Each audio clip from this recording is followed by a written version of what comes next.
sit here and wait. Not my strong suit. Jarvis, prep the armor base. Let's be awesome. Summer movie season is back, which means it's time for another wave of video game adaptations hoping to cash in on gullible fans. The first one out of the gates this year is Sega's Iron Man 2, the sequel to the abysmal 2008 game based on the hit film. We were promised a better experience that would address the original shortcomings. What we get is one of the worst games so far this year. We're about to shut down a rogue Iron Man program before it has a chance to get anybody killed.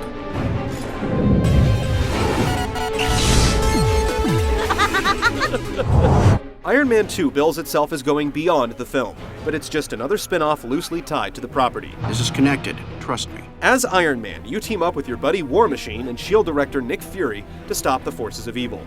This time around, it's a crazed Russian general and a disgruntled former Stark Industries employee out for Tony's hide.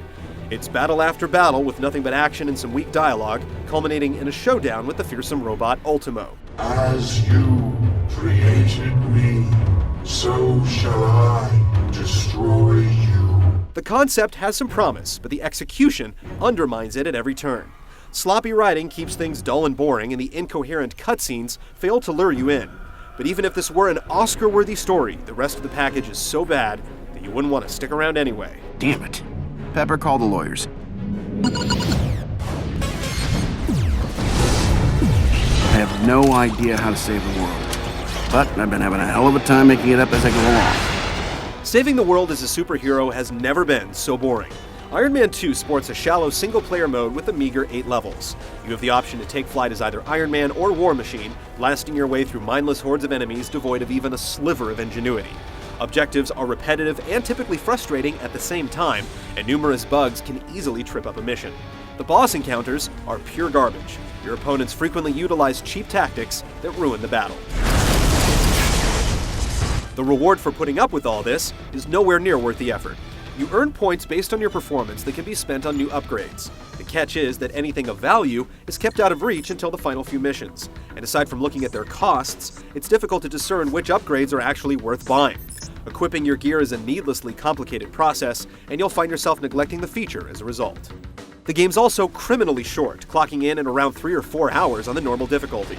You can tack on another hour if you want to unlock everything, but only the sadistic need apply. Once upon a time, I didn't know how to save the world. Then I got smarter.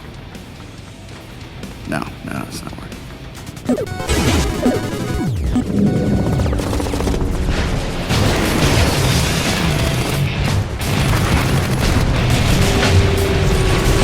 Old Shellhead has the potential to be an immensely fun game character, but frankly, we're just eager to forget our experience playing Iron Man 2.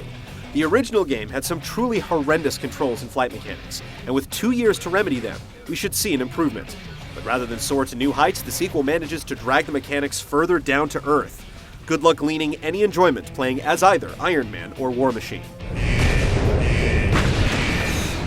Just trying to fly around accurately is a chore in itself, never mind trying to fly and fight at the same time.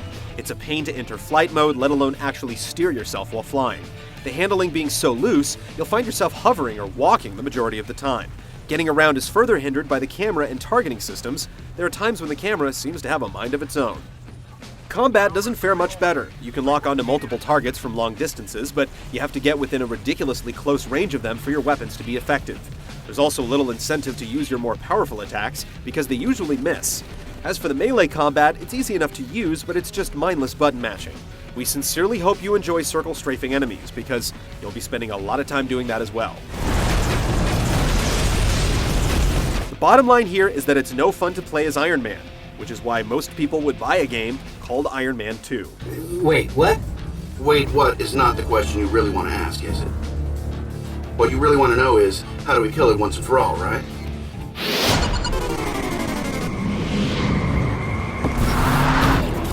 Welcome, Mr. Stark. I guess this confrontation was inevitable. Iron Man 2 looks just as bad as it plays. Character models look blocky, textures are blurry, and the animation is clunky. At times, you'll question whether the game is even running in high definition. Some good voice talent has been wasted on second-rate dialogue and a weak story, and many of the sound effects that aren't outright missing sound muffled and cheap. The soundtrack, stuffed with licensed music that often sounds out of place, does little to redeem the presentation.